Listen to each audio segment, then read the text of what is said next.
Juru bicara KPK Tessa Mahardika menjawab soal rencana menahan Sekjen PDI Perjuangan Hasto Kristianto seusai resmi ditetapkan menjadi tersangka. KPK menjelaskan bahwa nantinya penyidik akan menilai waktu yang tepat kapan Hasto Kristianto akan ditahan.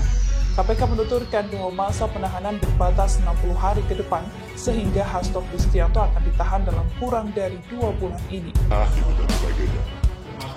Rasanya kalau saya sih mendorong pra-peradilannya diajukan kembali. Tapi saya tidak tahu nanti apakah Pak Hasto secara pribadi, terus kemudian dari partai dan dari lawyernya nanti akan bersikap seperti itu. Saya kira kita mesti membuka seterang-terangnya apa sebenarnya yang terjadi. Berarti upaya hukumnya belum? Kalau tidak diterima, kita kan masih bisa mengajukan upaya untuk pra-peradilan. Dan ini masih pra-peradilan kan, belum menyidangkan isinya kasusnya yang sebenarnya. Itu kan nanti di pengadilan. Jadi masih panjang prosesnya. Assalamualaikum warahmatullahi wabarakatuh. Balik lagi di Kajian Online. Bukan PDIP namanya kalau misalnya hanya kalah dengan satu keputusan yang telah diputuskan oleh hakim di sidang peradilan. Ya teman-teman, walau dinyatakan kalah di peradilan, lupanya ini kader-kader PDIP kuasa hukum Hasto Kristianto tak pantang menyerah untuk membela Hasto Kristianto agar bisa terbebas dari jeruji besi. Teman-teman, hari ini kita mendapatkan sebuah informasi yang menyatakan bahwa PDIP akan kembali mengajukan sidang pra-peradilan. Tak cukup satu pra-peradilan rupanya teman-teman. Ini masih penasaran rasanya, kayaknya ini para kader-kader PDIP dan juga tim kuasa hukum PDIP khususnya yang membela Hasto Kristianto untuk bisa mengamankan posisi Hasto Kristianto di partai dan juga lepas dari jeratan KPK. Karena kita tahu teman-teman, kalau misalnya Hasto Kristianto tangan kanan Ibu Megawati Soekarno Putri tertangkap, bisa saja Hasto Kristianto ini buka mulut membongkar berbagai kasus-kasus yang saat ini memang masih abu-abu. Sebut saja di sini ada keterlibatan Ibu Puan Maharani dalam kasus EKTP, ada juga Pramono Anung, Ganjar Pranowo, Yasona Lawli yang disebut Nazarudin dan juga Setia Novanto menerima uang sebesar $500,000. Hari ini kita telah mengumumkan berbagai sumber-sumber pernyataan dari pihak PDIP yang menyatakan kami tidak akan menyerah, kami tidak akan membiarkan Hasto berjuang sendiri melawan ketidakadilan, melawan kriminalisasi pemerintah yang mengintimidasi PDIP, membuat PDIP nyungsep dikarenakan kesalahan-kesalahannya sendiri. Nah teman-teman, informasi yang pertama kita bakal dapat ini pernyataan dari mantan Capres PDIP 2024 Bapak Ganjar Pranowo yang menegaskan pra-peradilan tidak adil, hakim tidak bisa melihat objektif, dan juga menegaskan PDIP akan kembali mengajukan pra-peradilan. Biar lebih lengkap, mending kita simak saja pernyataan lengkap dari Pak Ganjar terkait yang mengomentari terkait pra-peradilan Hasto Kristianto. Yuk teman-teman simak video selengkapnya. Itu tanggapan yang ideal disampaikan oleh beliau sebagai salah satu sekjen partai yang besar ya, di Indonesia. Itu juga dapat memberikan contoh kepada pihak-pihak lain yang bila mana memang diduga atau disangkakan melakukan tindakan korupsi untuk bisa kooperatif dan taat hukum, mengikuti prosesnya, mengikuti prosedurnya, dan tidak melakukan tindakan-tindakan yang dapat mencederai proses penyidikan itu sendiri maupun sampai dengan tahap penuntutan dan persidangan. Soal handphone yang dirusak, kan disebut ada 2 handphone Harun yang dihilangkan dan handphone Kusnadi yang dirusak dalam penggelapan. Nah sebenarnya apa sih mas isi dari handphone itu yang dicari oleh penyidik? Ya itu sudah masuk materi penyidikan, apa saja yang dicari tentunya terkait penyidikan perkara yang sedang disangkakan. Dalam hal ini penyidikan tersangka saudara Harun Masiku ya, itu yang digali oleh penyidik. Kalau buku dari PDIP bilang kalau 2 handphone itu tidak terkait kasus ini, benar mas?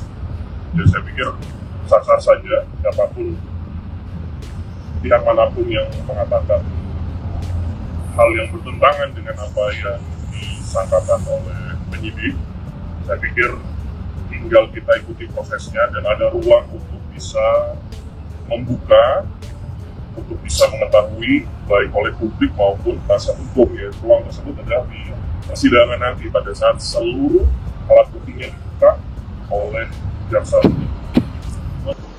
punya mental yang sama, dan nanti kita harapkan kesehatan mental itu bisa membuat kemudian ya humankind, orang akan jadi baik, orang akan jadi aware, orang jadi peduli. Ya. Boleh dong Pak soal adanya koalisi permanen yang kayaknya nih buat mengamankan Pak Prabowo di Pilpres berikutnya. Tidak apa-apa, saya kira itu hak politik di antara semuanya. Orang bisa bersepakat untuk membuat itu, dan kami menghormati sih. Gerindra kan pede nih Pak, mengajukan Pak Prabowo menjadi capres di 2029. PDIP sikapnya gimana? Bakal mengajukan lagi ke ada nama atau bahkan kita bukan ikut-ikutan, tapi kita menghormati sebuah proses. Maka ketika kemudian ada partai yang sudah menentukan dirinya untuk membuat sikap politik dan kemudian menyiapkan, tentu kita hormat. Kalau PDI Perjuangan ada mekanismenya. Kita sedang menyiapkan konsolidasi, kita sedang menyiapkan kongres gitu ya. Jadi kalau kita secara kelembagaan di PDI Perjuangan sudah ada mekanismenya. Jadi kita bukan yang kesusu dan ikut-ikutan. Pak, ini terkait dengan Pak Hasto, Pak, kemarin pra-peradilan ditolak oleh PN Jaksa. Tidak diterima. Itu iya kan? Ya. Bukan ditolak, tidak diterima. Tidak diterima. Mungkin tanggapan sedikit dari Bapak.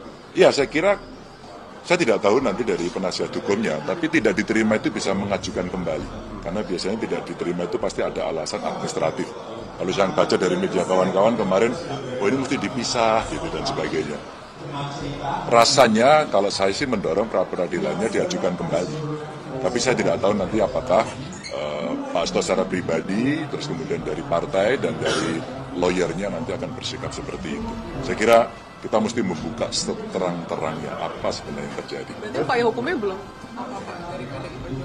Kalau tidak diterima, kita kan masih bisa mengajukan upaya untuk pra-peradilan. Dan ini masih pra-peradilan kan, belum menyidangkan isinya kasusnya yang sebenarnya. Itu kan nanti di pengadilan. Jadi masih panjang prosesnya. Izin terakhir Pak, ini ada efisiensi anggaran. Ini isu yang lumayan ramai dan juga mungkin berkait dengan alat baru ini. Maksudnya banyak PHK gitu. Enggak, saya sih kalau efisiensi bagus, saya setuju. Apalagi kalau kita bicaranya satu, ya, yang diefisienkan mana?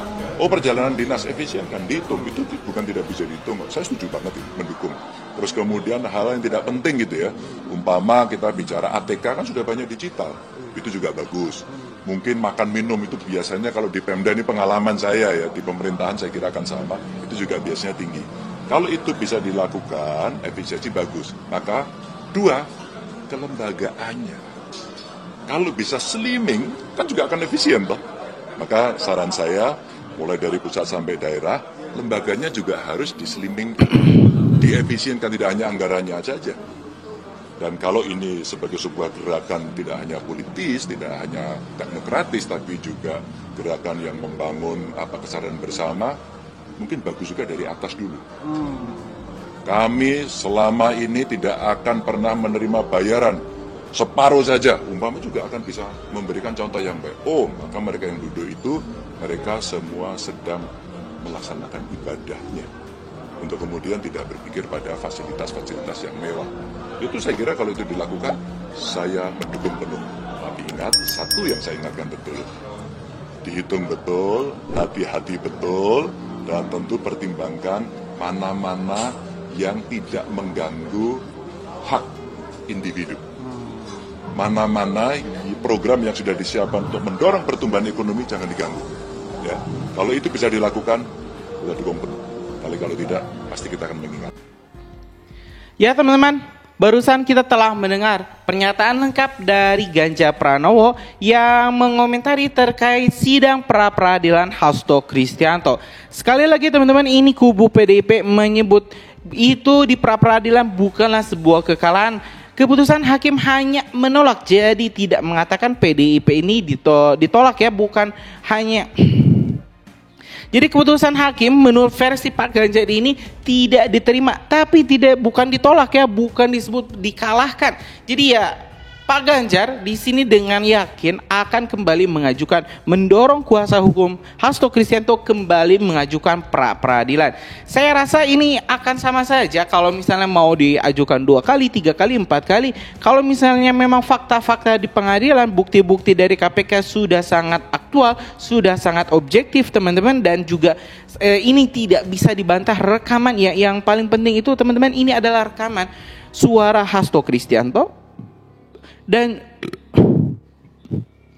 suara Hasto Kristianto dan juga Harun Masiku ketika Hasto Kristianto memerintahkan Harun Masiku kabur dan juga merendam HP. Mungkin itu teman-teman informasinya, kita bakal terus kawal ini kasus Harun Masiku yang menyeret Hasto Kristianto. Jadi jangan kemana-mana, subscribe dan nyalakan lonceng notifikasinya. Assalamualaikum warahmatullahi wabarakatuh.